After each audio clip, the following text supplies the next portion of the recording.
کابل ته د تاتارستان جمهوریت د لومړي وزیر مرستیال سفر او د اسلامي امارت چارواکو سره د اقتصادي او سوداګریزو همکاریو پر سر خبرې اترې د رئیس الوزرا اقتصادي مرستیالۍ اعلان وکړ چې ملا عبدالغني برادر د تاتارستان لومړي وزیر مرستیال او د صنعت او سوداګرۍ وزیر سره په لیدنه کې د اقتصادي او سوداګریزو همکاریو زیاتوالي په اړه خبرې کړې دي. ملا عبدالغني برادر په دې لیدنه کې په هیواد کې د پانګونې زمینې له برابرېدو ډاډ ورکړی دی او د لار جوړونې د تونلونو کیندلو اوبو رسونې کیمیاوي صنایع او استوګنې برخه کې د تاتارستان د پانګونې غوښتنه کړې ده. د رئیس الوزرا اقتصادي مرستیال دغه راز تاتارستان ته د هیواد د تولیدي توکو د صادراتو او له دغه هیواد څخه د خوراکي درملیزو او تخنیکي وسایلو وارداتو پر زیاتېدو ټینګار کړی دی. د کتنې کې چې د صنعت او سوداګرۍ سرپرست وزیر محترم نورالدین عزیزی او یو شمېر نورو اماراتي مسؤلینو هم ګډون کړی و. دواړو لوریو د اقتصادي اړیکو پر پراختیا، د پانګونې پر فرصتونو او دوه اړخیزې همکاري پر پراخولو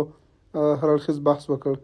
د اقتصادي مرستیالۍ د خبرپاڼې پر بنسټ د تاتارستان جمهوریت د لومړي وزیر مرستیال ویلي د روسیې لخوا د اسلامي امارت په رسمیت پیژندلو سره د افغانستان او تاتارستان تعامل لپاره هم زمینه برابره شوې ده. د تاتارستان د لومړي وزیر مرستیال همداشان د اوبو رسونې پروژو په ځانګړې توګه کابل ته د پنجشیر اوبو لیږد پروژې پر سر د خپل هیواد له پانګونې خبر ورکړی او ویلي تاتار صنعتکاران هم افغانستان سره بیلابیلو برخو کې همکارۍ ته لیواله دي. د تاتارستان د پانګوالو لپاره په افغانستان کې د برېښنا، نفتو، غازو، تصفیه خانو او نورو سکتورونو کې د پانګونې شته فرصتونو ته اشاره وکړه او له خپل اړخه د پراخو همکاریو ډاډ ورکړ او دا راز هغوی ته په دغو برخو کې د پانګونې بلنه ورکړه. د تاتارستان د لومړي وزیر مرستیال ښاغلي اولیګ کوروبچینکو وویل د روسیې فدراسیون له لوري د اسلامي امارت رسمیت پیژندنې وروسته دا لومړنی لوړپوړی روسي چارواکي د افغانستان ته په رسمي سفر راځي. په همدې حال کې یو شمېر کارپوهان هم باور دي چې بیلابیلو سیمه ییزو هیوادونو سره د اړیکو پراختیا کولی شي د افغانستان اقتصادي وده کې مرسته وکړي او د روسیې فدراتیو جمهوریتونو سره د سوداګرۍ د پراختیا لاره هواره کړي. گسترش روابط افغانستان با کشور روسیه که ضرورت ها می باشد و کشور روسیه هم از علایق خاصی که با افغانستان داشته و روابط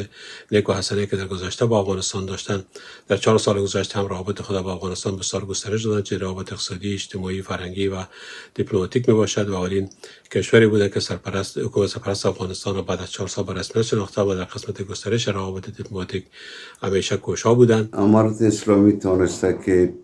با تعداد زیادی از کشورهای جهان من جمله آسیای میانه روابط سیاسی، اقتصادی و تجارتی خود دوباره احیا بکنه و این کشورها هم وعده همکاری کردن خصوصا در قسمت عملی ساختن پروژه های بزرگ اقتصادی در افغانستان که یک